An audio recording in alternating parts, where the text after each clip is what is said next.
A lot of what our research says is that people are more defined by their business chemistry than they are by some other factors. So for instance, gender. In one of our studies of the C-suite executives were more likely to have something in common with somebody of the same style than somebody of the same gender.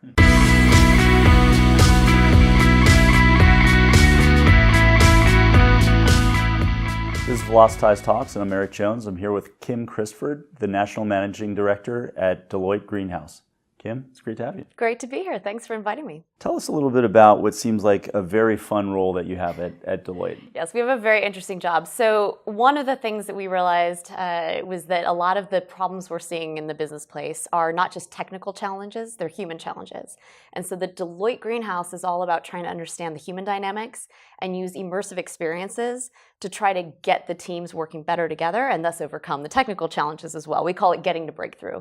And business chemistry is one of the tools we use to do that, because that really looks at differences in working styles and how we can use that to actually reach that potential versus causing all sorts of chaos within the system. One of the big things that you do is you help teams, unlock potential.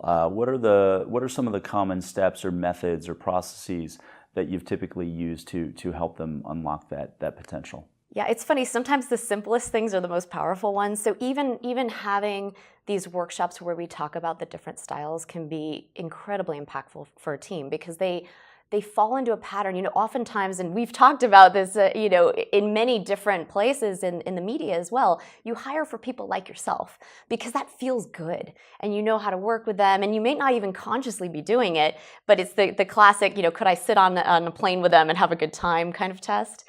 And the reality is that teams, if they don't pay attention to the fact that they're doing that, have this blindness. They have this single way of looking at it.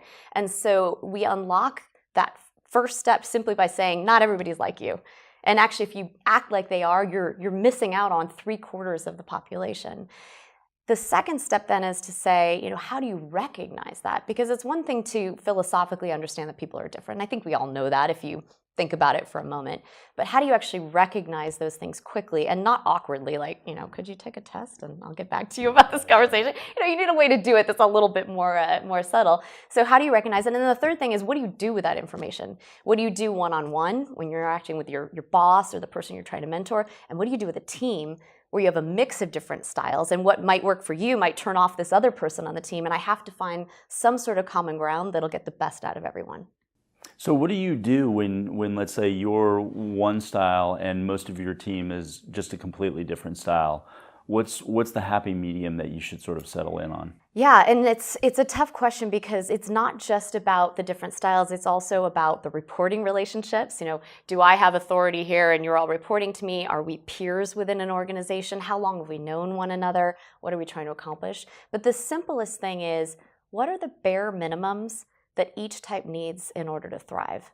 So if you are a pioneer, which I suspect you are, you actually need the opportunity to be creative, to shape whatever is handed to you, to be able to try different things, to not actually be stuck in an office day in and day out. If I don't give you those basic things, you won't be happy. And it's not that you can't do work that doesn't match with those things, but you won't be your best self. It's tiring for you. And if you are a guardian at the opposite end, you won't do well if I don't give you time to process data that you can really dig into and understand, and maybe a platform to share your ideas, because you're not naturally going to come forward with those.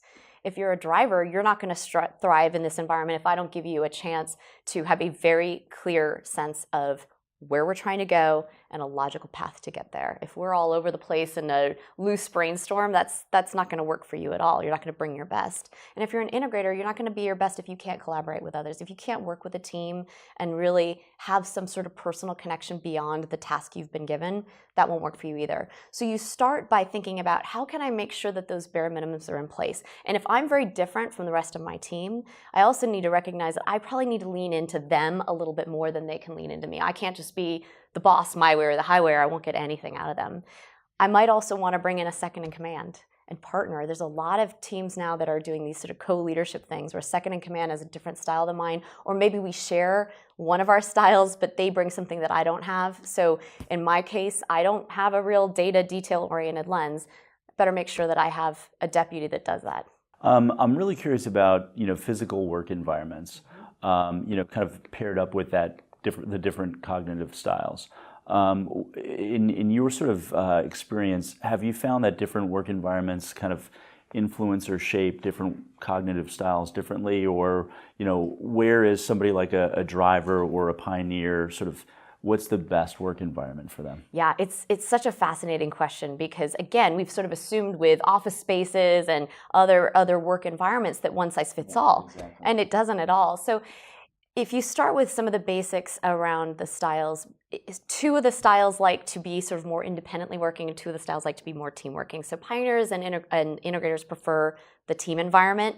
Drivers and guardians often prefer to work alone. That doesn't mean that people don't like to team, but if I need to get something done, which setting would I prefer? And so if you think of a lot of our office spaces, the old school world was these cut off cubicles.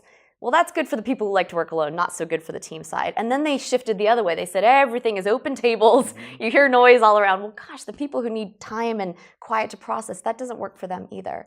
And some of these types, like the pioneers, don't even like a traditional space. They're very visual. I was meeting with one of the executives yesterday who's a very strong pioneer, and he told me, I just got so sick of it, I started writing all over my windows. He said, I didn't have enough whiteboard space. They gave me this tiny little whiteboard, so I just started drawing on my windows, and it felt so good. So you need to have a little bit of an outlet and space, not only designed for the different styles to work independently, but designed for them to work together as well, because that's where you get that power is when they start interacting. So you need the little quiet zones where somebody can go off and think in a breakout. You need the big whiteboards where somebody can brainstorm. You need the social space where they can hang out and chat over coffee, but you also need an environment that brings them all together. And that's actually what we do with the Deloitte Greenhouse. That's engineered to take the best of those different styles and activate them in a combined space. You wrote a very interesting article about, sort of cautioning against hiring based solely on fit.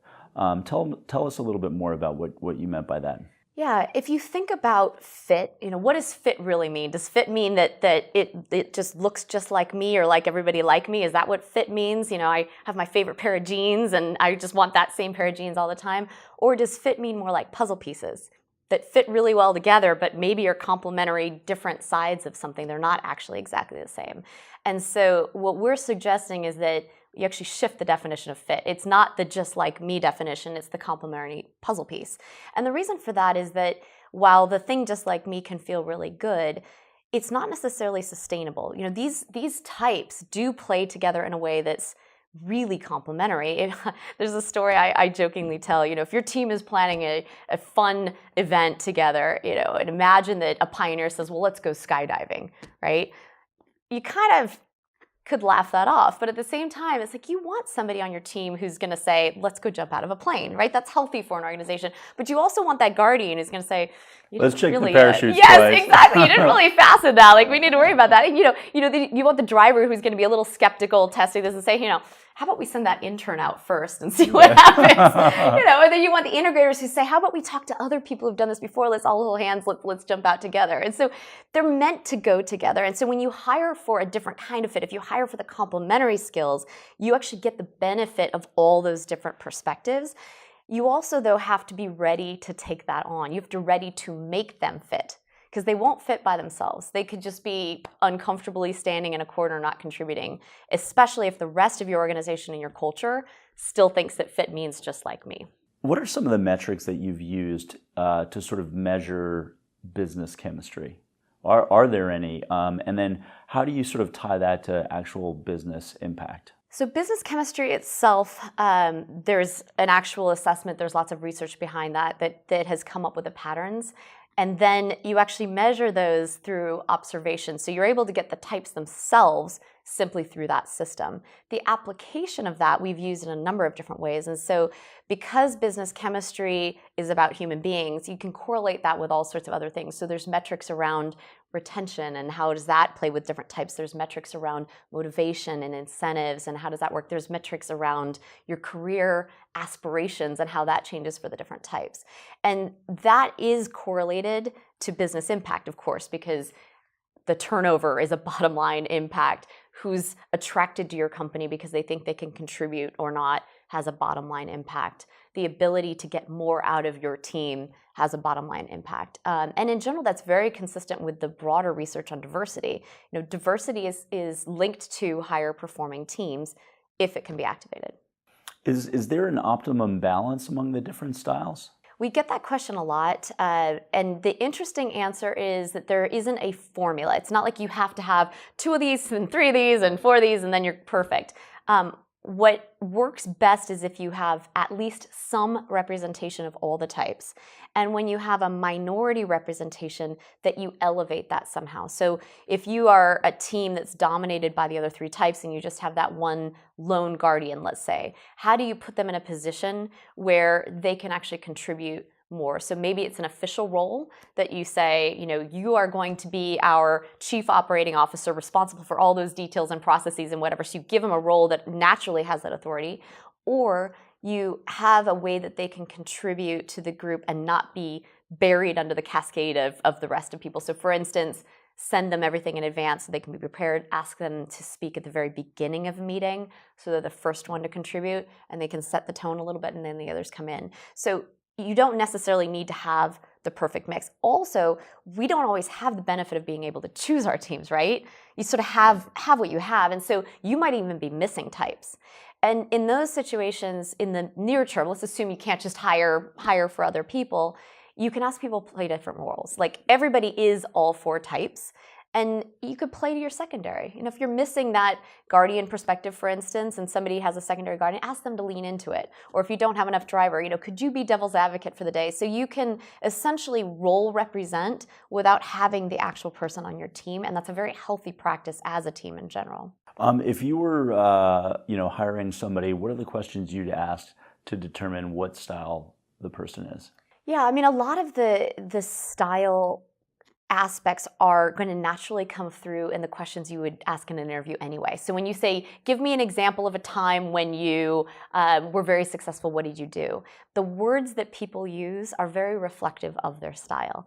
And so if somebody's telling me a story about how they had this very difficult task and the vision was laid out, but they knew that they had to get the details right to get there and that there was a right way to do it, and they went back to what we tried in the past that really worked well. I'm starting to think in my head, that's a very guardian perspective. If somebody's telling me, oh, I came up with the best idea and we were going to do this and then we were going to do that, and oh my gosh, did you notice that thing outside the window right now? Their chances are they're a pioneer. So I don't ask a separate set of questions. It emerges through the way that people tell stories, the choices of even what they feature and highlight in the stories and the words that they're using. The next generation, the next generation in the workforce, Gen Z, how do you think they're going to impact the workplace?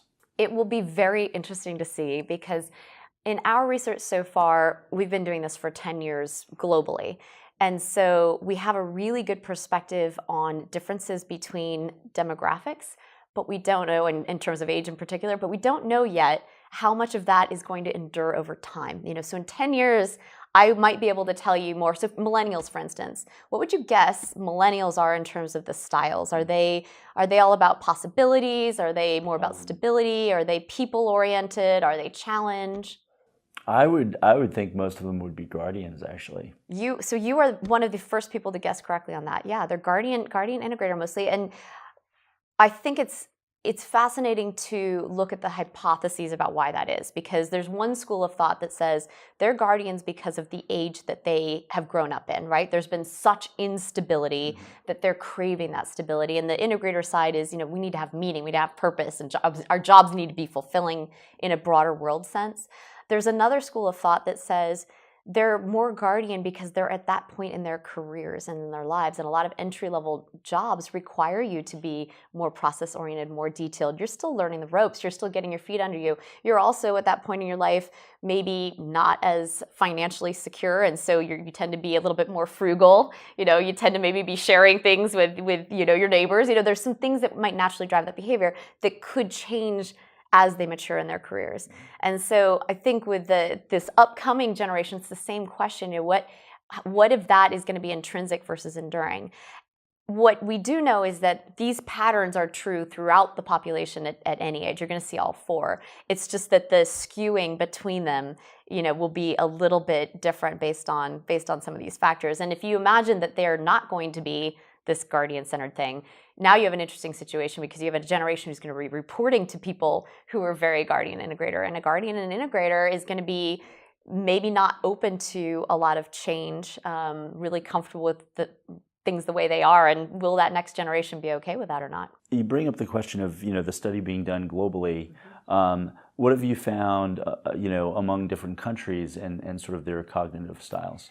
Yeah, so people are people is the first big conclusion. You see these four patterns all around the world. You will see a cultural overlay. So sometimes you see a slightly bigger shift. So for instance, in some of the Asian countries, you do see a slight shift towards that guardian integrator, consistent with a lot of the traditional aspects of the culture and some of the behavioral aspects of the culture. But they're relatively small shifts. It's interesting, for all that we have dramatic differences in many ways at the core, at the business chemistry, the sort of cognitive side, there's still those four distinct types. Have you ever seen a company, in the digital space, rather than create an experience, a digital experience based on certain type of persona, buying persona, shift that instead, by cognitive style and offer up different experiences digitally for the persona? Yes. So this is one of my favorite projects. I'm very excited about this. We're starting to do this at Deloitte, and I think it's really exciting because a lot of what our research says is that people are more defined by their business chemistry than they are by some other factors. So for instance, gender. In one of our studies of the C-suite executives were more likely to have something in common with somebody of the same style than somebody of the same gender.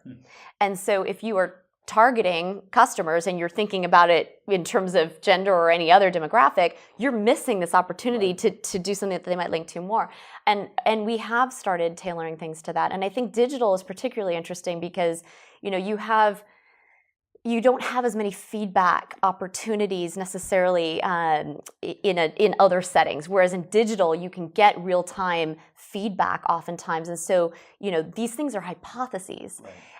And by getting the feedback, you can tell what words are they using, how are they responding, even how you scan a page is different based on your business chemistry type. And so you're able to incorporate those signals and do analytics on them, and I think have a much more informed perspective. And when you start thinking about AI and a lot of the things, the intelligence that you can add on top of that, I think it's an incredibly powerful opportunity. Kim, that was awesome. Thank you so much. Thank you for having me. That was Kim Christfort, National Managing Director at Deloitte Greenhouse.